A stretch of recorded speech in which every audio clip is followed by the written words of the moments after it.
Hi everyone, Jennifer here, and welcome to the channel. Did you know right now 6.9 million people over the age of 65 in the US are living with Alzheimer's or dementia? But yet, over the age of 55, 42% of people are at risk for developing some form of dementia in their lifetime. Hi everyone, I'm Jennifer Abernethy with Live the Mod.Life, and I'm here to share with you the top 10 tips I wish I knew before discovering both of my parents had some sort of brain disease. One has Alzheimer's and the other has dementia. And so I'm here to share just some tips, some very common and some a little obscure, that I think you need to know to make the process, as difficult as it is, that much easier. So let's dive in. Are you ready? So I've written these down. The first thing is, be sure you have a power of attorney. A lot of families out there don't have that discussion. There's a lot of parents that are in denial that this is ever going to happen to them. Trust me, my parents never thought they were going to get it. They had late onset. My dad was almost 90. My mom was in her late 80s. Late onset, there was no power of attorney. I was able to catch it right at the beginning before they were really bad off, and we got the power of attorney signed by them. So make sure you get that as early as possible, because trust me, I've gone into these centers. There are people in their late 50s that have dementia. So it's never too early to have the paperwork signed. Give your adult children power of attorney in case something happens to you. Okay, I'm going to be doing the same. So that's number one. Number two, talk to neighbors. Now, as in my case, my parents lived in another state. So I started to get to know the neighbors, but I wish I had had all their numbers and things before. So whether your parents are living 10 miles away or they're living 5 hours away or even in another country, make sure you have the information of some of their neighbors. Also, ask the neighbors to kind of keep an eye out for you as well. Not that they have to babysit, but just, if they notice any changes in your parents, to let you know. That's so important, and I know the neighbors in my parents' neighborhood let me know about some things, and I'm forever grateful to them for doing that. But it's just something you don't think of normally, right? And so make sure you get to know the neighbors. That's really important. Or if your parents are involved in a church group, make sure that the church has your information in case something happens. It's just so important. Again, especially if your parents are living in another state or you're living in a different country than they are. You want to have that information. Get all their doctor's information. As your parents get older, ask them to write out all their doctors, just so you have that information on hand, so you're not scrambling for it like I was. Who are their doctors? Where are they? What kind of doctors are they seeing? I didn't know. And you want to have that information. So that's really key. The other thing is, from time to time as you're visiting your parents, particularly I'm going to say 75 and up, you want to maybe just take a peek at the medicine cabinet, because you might see duplicate medications in there, medications that are 1 year, 3 year, 5 years old in the cabinet. You want to kind of get rid of those, because you don't want them taking something older. So there's no confusion. So just make sure that's all there and in place, and just get rid of all the things that are older. I think that's really important. Make sure that your parents are getting enough to eat. I know that sounds funny, but and again, I'm talking now seniors, 80 and up. As you get older, it's kind of a pain to go to the grocery store. A lot of older senior citizens, nowadays, or older adults, get confused at the grocery store because of all the electronic mobile checkout. And those are some grocery stores now, that's all they have, and that's really confusing for a lot of older adults. And I know it's also tiring. They got to get out, they got to walk into the store, they've got to find things, they've got to carry it back to the car. It gets harder. I hate to say it, it just gets harder as you get older. So make sure they're getting enough food. I had one friend that their mom had died and their dad was living alone, and they didn't realize he really wasn't getting enough to eat, and so they got Meals on Wheels delivered to him, so he could get food. That's another option. If it's still available, but I digress on that. Hopefully it's still available, and they can get access to that. But you want to make sure, if you're not, again, living in the same state, when you do visit, kind of do a little check. What does their refrigerator look like? Is it stocked? Ask them how often they're going to the grocery. all that good stuff, because as seniors get older, they don't like to cook as much. It's harder for them to go. And I've talked to people in the industry that help seniors. They say there's so many of them that are just living on next to nothing when it comes to food, not because they don't have the money. It's just because they're too tired or too fatigued, and they don't want to necessarily have people go out of their way for them. So that's just something to start paying attention to, okay? Here's something I hadn't thought of, but I want to share with you. Check their driver's license. Is their driver's license up to date? As people get older, that's one thing they forget to do. Quite frankly, I know sometimes I look at my license, I go, oh my gosh, it's going to expire next month. You forget. So as you get older, you just forget about these things. And there's a lot of seniors out there driving around without a current driver's license. So that's something really important to take a look at and just kind of assess their driving skills as well. Speaking of cars and driving, get an app, and I like the Waze app. Get the app on their mobile phone. That way when they're driving, you can kind of keep track from your home phone where they're driving to. Because if the day might come that your parents are going to get lost, it can happen like that.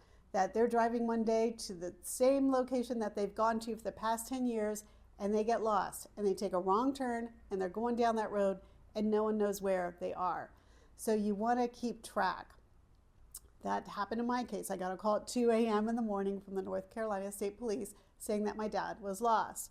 I don't want that to happen to you. If I had had the Waze app on my phone, I would have known where he was, and we could have found him. Fortunately, it worked out. We were able to find him.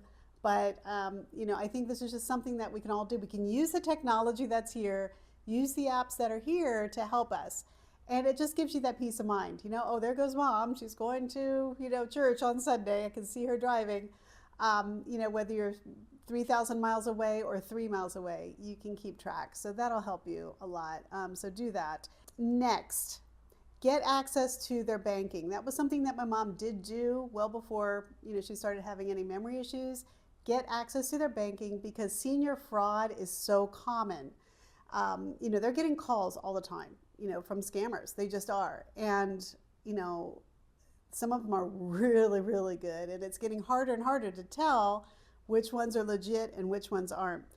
They're also, if they're getting email, they're also getting emails that look very legitimate from these well-meaning associations out there that are looking for donations, but they're not real. Okay, so get access to their banking so you can keep track in case there's some fraudulent, the money stolen. So you can help keep track. It's something that they might miss. So I think that's a good tip. Next, get yourself a support group lined up. Now, after you have some sort of diagnosis or something's going on, make sure that you have a support group. The Alzheimer's Association, I will say, does have 24/7 counseling. And I called them many times, and they were really great because, this is a whole new area. And for me, and for most people, they go through it once. They've never done it before, gone through this before, and they just don't know how to handle and what to do and all that good stuff. So Alzheimer's Association has 24/7 counseling. They also have online and in-person support groups, of which I've done, and they are fantastic. A support group is just really, really good to get in because, you think that you feel like you're the only person going through it when millions of other people are going through this. But everyone has a little different layer to it. And trust me, there's always going to be someone whose situation is even worse than yours. But it's just good because you're all kind of in it together. You're all in it together. And it's so, so helpful. So I think that that's something really, really important to do. Another thing, as you start seeing your parents getting older, and if you haven't had the discussion as to where they would like to go should something happen to their memory, one, have those discussions if you can and get something in writing. But if you haven't had those discussions, one thing to do ahead of time is make sure you have a good relationship with a realtor. Because particularly if you don't live in that area, you're going to be the person in charge of picking out a real estate agent. And it's really, really hard to find someone good in a moment's notice. And in my situation, I found someone and it was just not a good match. And there was a big storm down there where my parents lived, and their basement flooded, the attic flooded. And the only reason I found out about it is I turned on Facebook one day because I was a member of their community group, which, by the way, that's another tip.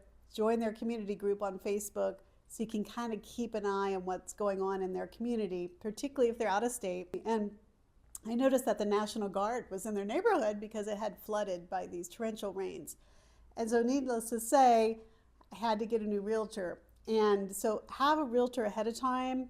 And so you have someone lined up that's going to help you, preferably someone that helps you, is really good with seniors. I think there's a lot of senior certifications for realtors, and that's something that you want. Someone who really understands what you're going through and really understands what your parents are going through as well, and helping them move. And then lastly, the tip is just take care of yourself. That's the main thing. Have a support group. Make sure you're getting enough sleep. Make sure that you're eating well and eating healthy. Do not go to alcohol. It's so tempting to go to alcohol. You want to have that glass of wine, and I'm not saying a glass of wine or two isn't bad, but you don't want to go there because your parents are going to need you. They're going to need you healthy, and you're going to need to be able to make these big decisions, and you want to be in the best mindset possible. So get enough sleep, meditation. I did Dr. Joe Dispenza on YouTube. He was fantastic. I also did the Inner Engineering program with Sadhguru out of India, and that's available online. I'm going to do a whole video on my inner engineering experience. It's absolutely fantastic. I'm still in it. I absolutely love it, and it really helped me a lot. And I also joined some support groups. So you want to do all of these things because self-care is so important. And you want to be healthy for your parents so you can make the best decisions on your behalf. I hope that this video was helpful. I'm going to do a part 2 to this series about what to look for when you're looking for a memory care center, things that I wish I knew ahead of time that I didn't see out there that are real world for 2025 and beyond. And so I will share that next in part 2. All right, good luck everyone. Take care. And remember, you're doing your best. It's not midlife, it's Mod.Life. Take care. I wanted to end this YouTube video with just a little message for you. I wanted to leave you with some hope and a little bit of empowerment because each of us possess an inner strength that we may not realize that we have until we go through this journey of helping our aging parents or loved ones. Remember, though, the journey is uniquely yours. You might ask people questions and they're all going to give you their ideas and suggestions, but at the end of the day, it's up to you to choose what path you're going to take. But just know that you're capable of extraordinary things. You have the power to shape not only your story, but the story of your parents and their journey.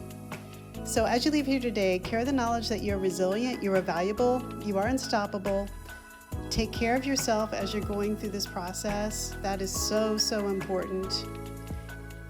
It's going to make you stronger. It's going to make you much more capable in the end. It's going to make you much more wise in the end.